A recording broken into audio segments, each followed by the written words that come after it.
เปิดดูกันเลยว่าข้างในมีอะไรเปิดยังไงล่ะ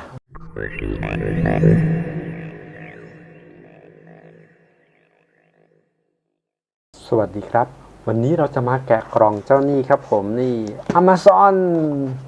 แต่ไม่ได้มาจาก Amazon หรอกนะครับสั่งในเมืองไทยนี่แหละนะครับแต่กล่องติด Amazon แล้วโอเคนะครับกล่องยังผลิตเรียบร้อยดีเดี๋ยวเรามาดูกันข้างในว่าข้างในคืออะไรนะครับผมนี่คือซื้อไป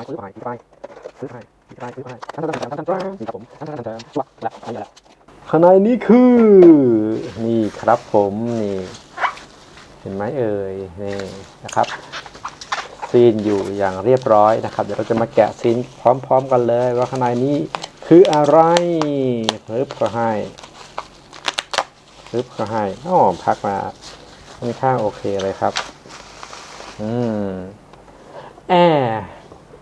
อากาศเครื่องปรับอากาศหรือเปล่าโอ้โหไม่น่าจะใช่เอ็กเลียวนี่นะครับกล่องแอร์เอ็กเลียวนะครับฝั่งนี้ก็จะมีในส่วนของเห็นไหมเอ่ยโลโก้อ๋อตัวนี้ตัวหนังสือน่าจะกลับนะครับเดี๋ยวนะผมขออนุญาตมิลเลอร์กล้องก่อนกลับกล้องโอเคตัวหนังสือนี่นะครับผมเห็นตัวหนังสือกลับหน่อยนะครับตัวนี้แพ็กเกจยังผนึกแน่นดีนะครับตัวซีนตัวแกะซีนอยู่ฝั่งนี้นะครับผมนี่เป็นตัวซีนนะครับเราก็ดำเนินการแกะกันเลยดีกว่าฟืบเขาให้ขาดแล้วเราก็ชวาบตอนนี้ก็จะมี QR code ด้วยนะครับเห็นไหมเอ่ยนี่แล้วก็ดึงออกมาฟืบเขาให้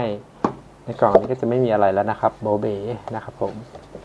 ก็จะมีกล่องในกล่องนะครับนี่นะครับส่วนนี้ก็จะเป็นกล่องสีดำนะครับผมมี QR code ตรงนี้นะครับโอเคเดี๋ยวเรามาเปิดดูกันเลย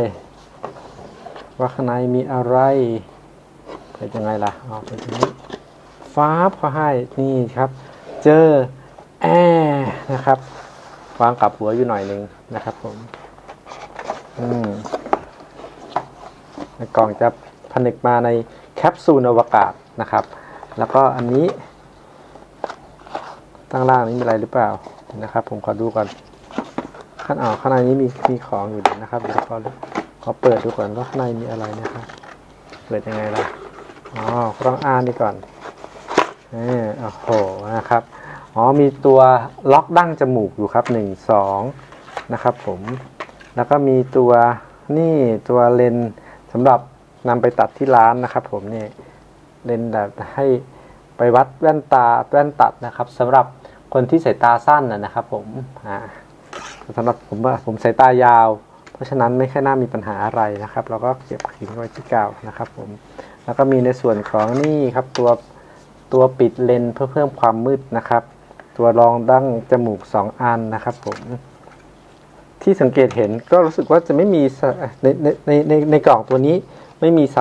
าย USB-C มาให้นะครับแล้วก็ตัวนี้ก็จะเป็นในส่วนของคู่มืออันนี้คู่มือนะครับผมคู่มือผ้าเช็ดแว่นนะครับนี่ก็จะมีในส่วนของ QR code อะไรเนี่ย Get ready to use X-Real Air นะครับผมแล้วก็จะมีในส่วนของคู่มือนะครับผมมีภาษาไทยไหมผมดูก่อนดูแล้วน่าจะไม่มีนะครับโอเคอันนี้ก็จะเป็นชุดที่ติดมาอยู่กับในส่วนของแพ็กเกจกระดาษตรงนี้นะครับแล้วเรามาดูในส่วนตรงนี้กันนิดนึงนะครับว่าในนี้มีอะไรบ้างนะครับนี่ในนี้เราก็จะพบกับแว่นครับผม X-Real Air นะครับผมนี่ซื้อก็ให้เขามีตัวเป็นตัวกันอยู่ใช่ไหมนี่นะครับแล้วก็จะมีตัวซีนกันในส่วนของเลนส์อยู่นะครับเราต้องแกะออกก่อนใช้งานนะครับตัวรองดั้งจมูกมีมาให้แล้ว1 อันนะครับฝั่งนี้ก็จะมีในส่วนของช่องเสียบ USB-C นะครับฝั่งนี้ไม่มีอะไรนะครับผมแล้วก็ด้านล่าง ด้านล่างเดี๋ยวนะครับผมขอซูมนิดนึงเห็นไหม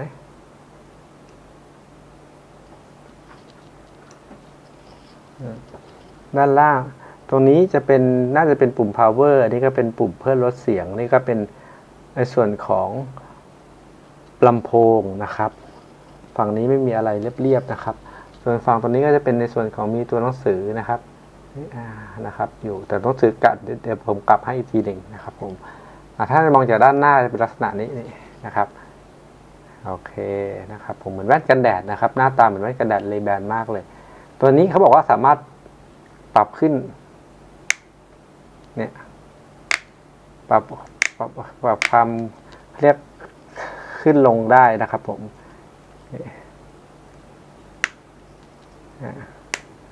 นะครับแล้วแต่ถนัดนะครับโอเคตัวนี้ก็จะมีเซ็นเซอร์ตรวจจับว่าแว่นอยู่ที่บนใบหน้าเราหรือเปล่าขาสามารถยืดหดได้ไหมขาเหมือนจะยืดหดไม่ได้นะครับผมโอเคแล้วในส่วนของตัวนี้นี่ก็จะมีสาย USB-C มาให้สาย USB-C ตัวนี้นะครับเดี๋ยวนะผมขอแกะดูก่อนตัวนี้นะครับจะเป็นแบบถักผ้านะครับผมข้อดีของแบบถักผ้านี่ก็คือความยืดหยุ่นค่อนข้างสูงแล้วก็โอกาสที่สายจะแตกเนี่ยจะมีค่อนข้างน้อยถ้าเทียบกับสายชนิดที่เป็นหุ้มด้วยพลาสติกนะครับผมหุ้มด้วยยางนะครับอันนี้เป็นฝั่งที่ใช้เสียบเข้ากับขาแว่นนี้นะครับผมโอเคสายยาวประมาณเท่าไหร่เดี๋ยวเราลองมาวัดกันนิดนึงอันนี้1ฟุตนะครับผม30เซน60เซนนะครับ90เซนนะครับประมาณ1เมตรนะครับ100เซน90เซนเลข30ก็120ประมาณ120เซนนะครับผม120เซนกว่าโอเคเรียบร้อยเดี๋ยวเรามาสรุปกันนะครับว่าในกล่องเขาให้อะไรมาบ้างนะครับผมก็คือมี1ฮาร์ดเคสตัวนี้นะครับผมไว้สำหรับใส่แว่นนะครับผมสามารถเปิดปิดได้อย่างนี้นะครับ2ตัวแว่นนะครับผม X Real Air นะครับ3ในส่วนของฝาปิดนะครับเพื่อให้มืดแล้วก็4ในส่วนของนี่ครับสาย USB-C นะครับตัวผู้นะครับ5ก็คือในส่วนของคู่มือนะครับผมคู่มือนะครับเอกสารชุดนี้นะครับผม6ก็จะเป็นในส่วนของตัวนี้ครับเลนส์สำหรับนำไปตัดแว่นตานะครับสำหรับคนที่มีปัญหาทางด้านสายตาที่มีอาจจะเป็นสายตาสั้นนะครับผมใช้ตัวนี้ไปนำไปที่ร้านให้ร้านเขาช่วยตัดแว่นให้นะครับผมแล้วก็ผ้าเช็ดแว่นนะครับผมแล้วก็ต่อมาก็คือจะเป็นดั้งจมูกนะครับ2อันนะครับผมรวมกับตัวที่ในนี้ในตัวนี้1อันก็จะเป็นทั้งหมด3อันนะครับเขาจะมีไซส์ตัวเล็กบอกอยู่ไม่ทราบเห็นหรือเปล่าซูมให้ดูนะครับตัวนี้ไซส์ L นี่ตัวนี้ไซส์ L นะครับตัวนี้ไซส์ M นะครับผมส่วนตัวที่ใส่อยู่นี่เป็นไซส์ S นะครับผมแล้วก็จะมีอีก2อันที่แถมมา2อันนี้อย่าไปทิ้งนะครับตัวนี้ที่กันขาวแว่นเวลาเก็บแว่นอย่างเงี้ยนะครับเก็บแว่นอย่างนี้ให้เราเอาตัวเนี้ยมาครับวางตรงนี้นะครับแล้วก็ปิดไปนะครับนี่แล้วก็นำไปใส่ก่อนใส่เข้าไปในเคสเอาฝาปิดแว่นตัวนี้ปิดแว่นเข้าไปด้วยนะครับเวลาปิดอย่างนี้เกี่ยวข้างล่างก่อนแล้วก็ดึงขึ้นมาแล้วก็กดเนี่ยครับเนี่ยกดอย่างนี้นะครับเนี่ยอันนี้แว่นเราก็จะไม่เป็นรอยแล้วก็จะป้องกันการที่เกิดจากรอยขีดข่วนข้างนอกนะครับเวลาใช้ก็ถอดนะครับดึงข้างบนก่อนนี่แล้วก็เก็บใส่ไว้ในนี้นะครับผมตัวนี้นะครับอย่าไปทิ้งนะครับแล้วอีกตัวหนึ่งที่ก็ให้มาก็คือหมายถึงตัวนี้อย่าไปทิ้งนะครับตัวยาวตัวนี้เอาไว้กันไม่ให้ตัวขาแว่นไปโดนกับตัวเลนส์ข้างในนะครับและอีกอันนึงที่ก็แถมมาก็คือตัวนี้ครับหลายท่านอาจจะไม่ค่อยเห็นกันเท่าไหร่หรืออาจจะเห็นแล้วไม่สังเกตตัวนี้ก็คือในส่วนของตัวใช้สำหรับการเปลี่ยนขาแว่นนะครับผมตัวนี้ใช้สำหรับการเปลี่ยนขาแว่นทำยังไงเดี๋ยวผมทำให้ดูนะครับคือเราก็ทำอย่างนี้ครับนี่เอาตัวนี้นะครับเสียบเข้าไปใช่ไหมครับมันจะออกมาหน่อยแล้วเราก็ นะครับดึงออกมาอย่างนี้นะครับเปลี่ยนขาแว่นอันนี้คือไซส์ S นะครับผมที่เขาแถมมาให้นะครับเป็นตัวที่ติดอยู่ในแว่นตัวไซส์ S นะครับแล้วใส่แล้วก็ใส่เข้าไปอย่างนี้ครับใส่เข้าไปแล้วก็ดึงเขาจะมีเขี้ยวอยู่เห็นเดี๋ยวผมให้ดูดึงเข้าไปดันเข้าไปให้มันดังอย่างนี้ครับโอเคนั่นแหละนะครับตัวนี้ก็จะเป็นตัวเซ็นเซอร์นะครับตัวเซ็นเซอร์ตัวนี้ก็พยายามทำความสะอาดเขานิดนึงเพราะบางทีมันจะเป็นเซ็นเซอร์นะครับในการจับเช็ดข้างหน่อยนะครับใช้ตัวโอเคนะครับเนี่ยครับผมโอเคเนี่ยเวลาเก็บก็เอาตัวนี้วางตรงนี้นะครับแล้วก็เก็บนะครับเก็บเข้าไปแล้วก็นี่นะครับแล้วก็เวลาจะใส่ซองก็ตัวนี้นะครับวางเห็นหลายๆคลิปเขาชอบเอาไอ้สายตัวเนี้ยพันที่ตัวเนี้ยผมไม่แนะนำนะเพราะมันมีโอกาสที่ไอ้ตัวหัว USB-C ตัวเนี้ยมันจะไปขูดกับเนื้อเลนส์แว่นข้างในไม่แนะนำนะครับเราก็เก็บอย่างนี้นะครับส่วนสายตัวนี้เราก็ไว้ใต้นี้นะครับเก็บอย่างนี้นะครับไม่ต้องไปพันมันนะครับโอกาสเสียโอกาสเลนส์เป็นรอยมีสูงแล้วก็ปิดนะครับแล้วก็รูดซิปโอเคนี่ครับผมอุปกรณ์ทั้งหมดที่เขาให้มาก็มีอยู่เท่านี้ครับผมที่อยู่มาพร้อมกับกล่องออริจินอลของเจ้า X Real Air นะครับผมตั้งจมูกเดี๋ยวเรามาดูนิดนึงตัวนั่งจมูกเขาจะมีตัวเนี่ยฮะตัวคลิปไอตัวสปริงอยู่เห็นไหมครับถ้าเราใช้ตัวเนี้ยดันเข้าไปนะครับดันเข้าไปเพื่อให้ตัวสปริงเนี่ยเขา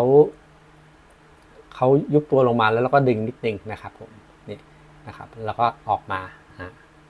โอเคนะครับเรียบร้อยนะครับผมสินค้าตัวนี้ที่ผมซื้อมาจะเป็น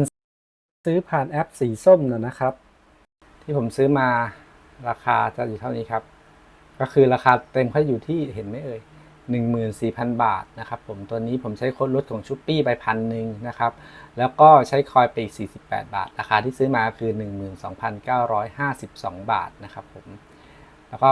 มีผ่อนผ่านบัตรเครดิตด้วยนะครับผมผ่อนผ่านบัตร 0% 10 เดือนนะครับตัวนี้นี่คือที่ผมซื้อมาส่วนร้านเนี่ยเดี๋ยวผมจะลงลิงก์ของร้านมาให้ที่ข้างล่างนะครับแล้วก็อย่าลืมท่านใดที่ช้อปปิ้งในแอป Shopee บ่อยๆนะครับในอีก2 วันข้างหน้าก็จะเป็นเทศกาล99นะครับผมก็อย่าลืมเข้าไปเก็บโค้ดเก็บส่วนลดเดี๋ยวผมจะทำลิงก์โค้ดส่วนลดไว้ให้ด้วยนะครับจะได้เก็บโค้ดส่วนลดอย่างผมที่ซื้อเนี่ยผมใช้โค้ดส่วนลดก็ลดไปได้ 1,000 บาทจากราคาเดิม 14,000 เหลือประมาณ 12,952 บาทนะครับผมตัวนี้ก็อย่าลืมกดเก็บโค้ดส่วนลดก่อนชำระเงินนะครับผมแล้วก็ดูโปรโมชั่นต่างๆดีๆนะครับเพราะว่าช่วงวันคู่ต่างๆไม่ว่าจะเป็น99 10ในอนาคต11 11 12 12ในอนาคตเนี่ยพวกนี้ก็จะมีโค้ดส่วนลดค่อนข้างเยอะนะครับผมเดี๋ยวผมจะลงรายละเอียดของสินค้าและร้านที่ซื้อไว้ให้ที่ description ด้านล่างนะครับผมในส่วนของรายละเอียดแล้วก็ในส่วนของเจ้าตัวคอมเมนต์ด้านล่างนะครับท่านใดสนใจก็ลองเข้าไปแวะชมดูผิดพลาดประการใดต้องขออภัยด้วยนะครับและอย่าลืมกดไลค์กด subscribe เป็นกำลังใจให้ผมด้วยนะครับลืมเก็บผ้าเช็ดแว่นครับเดี๋ยวเก็บซะหน่อยพับเขาซะหน่อยนะครับแล้วก็วางไว้ด้านล่างเดี๋ยวในคลิปวิดีโอหน้าผมจะมารีวิวการใช้งานและอุปกรณ์ที่จำเป็นที่ควรจะต้องมีสำหรับผู้ที่ใช้ X Real Air นะครับว่ามีอะไรบ้างผมซื้อออปชันมาอีกหลายตัวเหมือนกันสำหรับใช้คู่กับเจ้าแว่นตัวนี้เพื่อให้ทำงานได้อย่างเต็มประสิทธิภาพแล้วก็สามารถใช้ทำได้ทั้งการทำงานและความบันเทิงเขาใช้หาตังค์ได้ด้วยโอเคนะครับอย่าลืมกดไลค์กด subscribe เป็นกำลังใจให้ผมด้วยนะครับแล้วพบกันใหม่ในคลิปวิดีโอหน้าสำหรับวันนี้ลาไปก่อนนะครับสวัสดีครับ